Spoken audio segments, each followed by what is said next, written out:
Hi everybody, I'm so excited to be here today so that I can share with you some things that will hopefully make it easier for you to create our lesson on sculpture at home.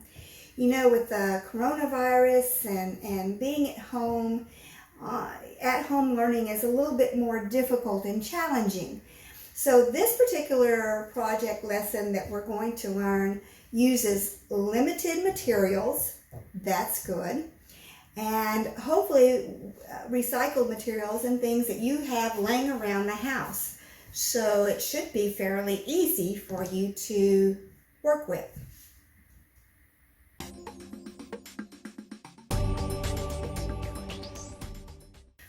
All right, let's talk about today's lesson. Today's lesson has to do with form.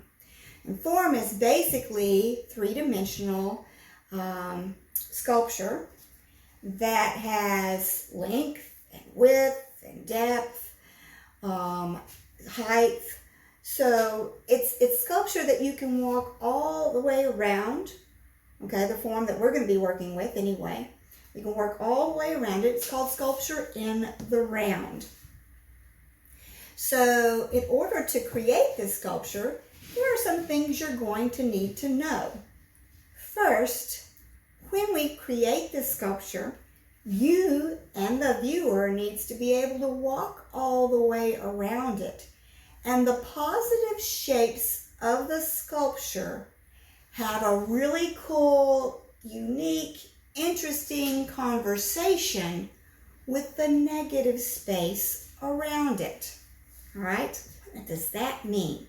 Well, basically that means that when I am looking at a piece, so we'll take a look at this piece right here, that the positive shapes interact really coolly with the negative space around it.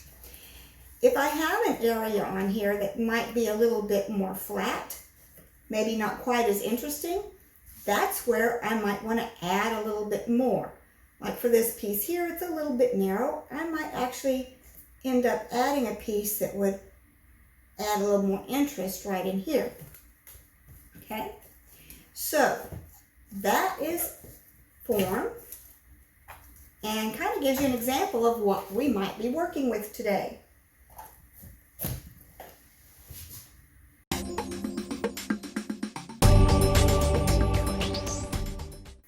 So let's talk about materials. What do you have laying around your house that will work? Well, just about anything really. You need something that's kind of stiff so that it will hold, itself a little bit better. So regular paper probably is not going to work as well, but it can. There is nothing against using regular paper to make this work. If you have old poster board, that works. Paper plates, that works. I have foam plates. Now foam is a little more challenging to work with. Yeah, so I'm not sure if I would use the foam. But if that's all you have, challenge yourself. It works. It's just a little bit brittle and sometimes easy to break. The other thing might be product boxes. So this will tell you a little bit about me. I like flavored seltzer water. So, and this particular box has some really cool design on it. So what I did is I glued that together so that when I cut my shapes, it'll have color on both sides. That kind of speaks to craftsmanship. Now, is that necessary? If you don't have glue, no, it's not necessary. You don't have to glue it together.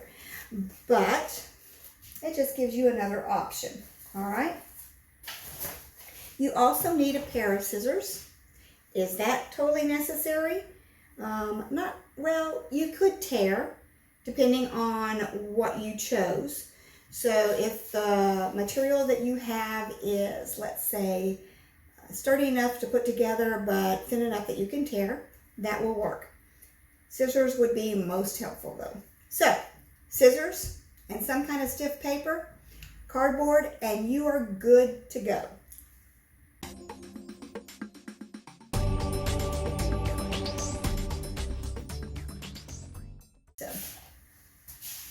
All right, now we're going to talk about putting this thing together. First of all, we have to have good balance and make it sturdy so that it just doesn't fall over, right? Well, we're going to connect to geometry. What two shapes are the strongest shapes there are in geometry? Have a clue? No.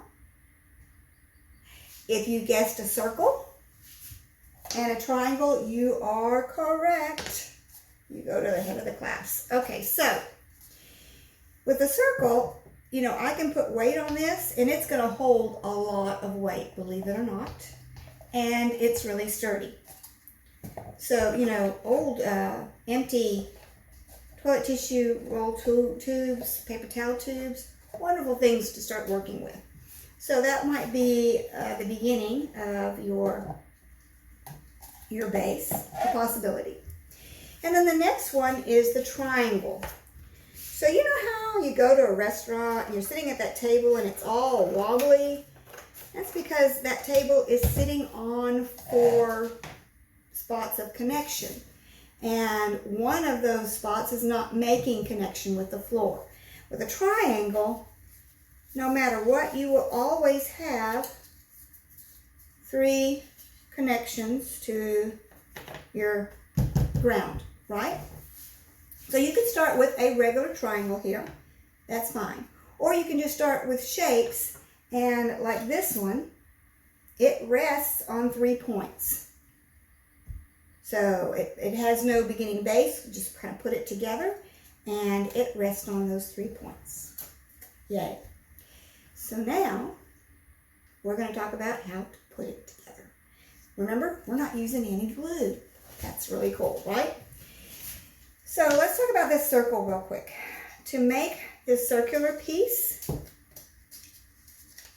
I slit it and just set it on inside itself, and voila, okay? So what you want to do is you want to take a piece, so like I've got a piece here, and let's say I want to connect it to this piece. All I do is wherever I want to connect it, and I don't have to connect it straight, I can connect it at an angle if I want. I'm going to try that. We'll see what that happens. And then I take and slide those in, just like so. It'll hang for a second. There it goes. And it's in there. Voila. All right.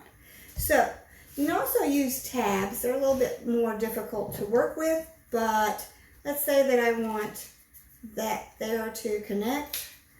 I can create a shape like so. Okay, so it's got to come out like this. And then I can cut a piece that is just the opposite of that, like here. So now you see that piece right there, and they will connect like so. It's called a tab. So there are some ways that you can put things together. And you may discover some other ways. And that's the cool part about this project, is your own self-discovery.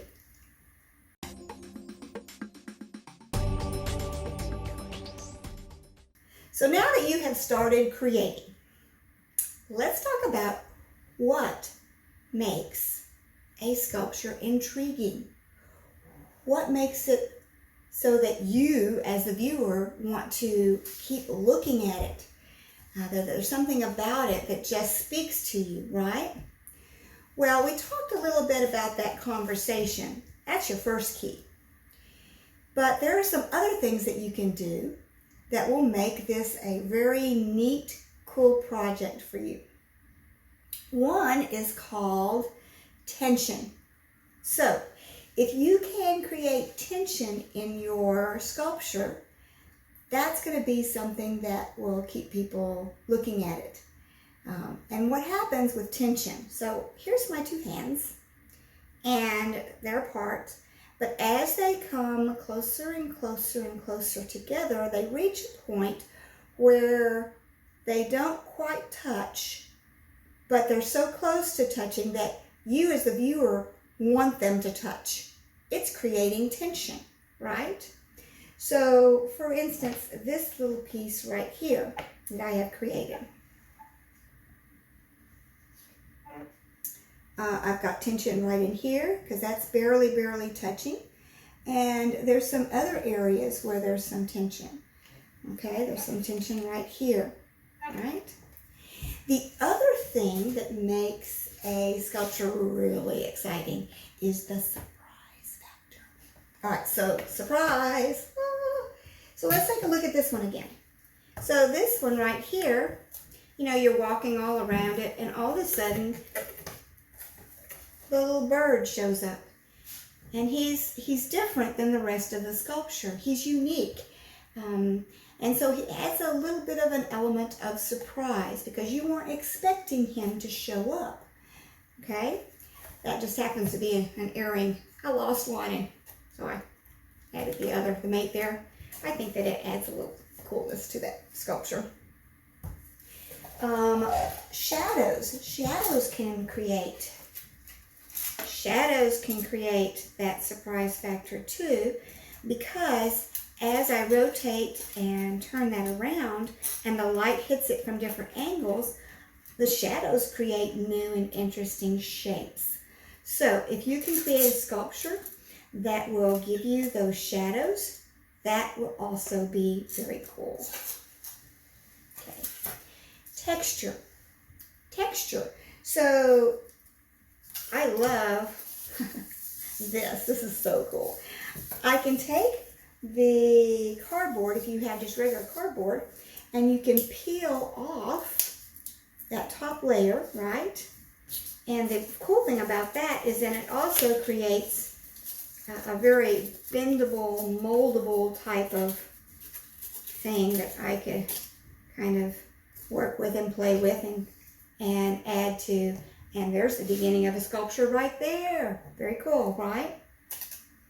You can also paint it and add different surface decorations that would enhance the look of your sculpture. So, guys, thank you so much for joining me today. I am so excited to see what you create, and I hope you have fun with this lesson.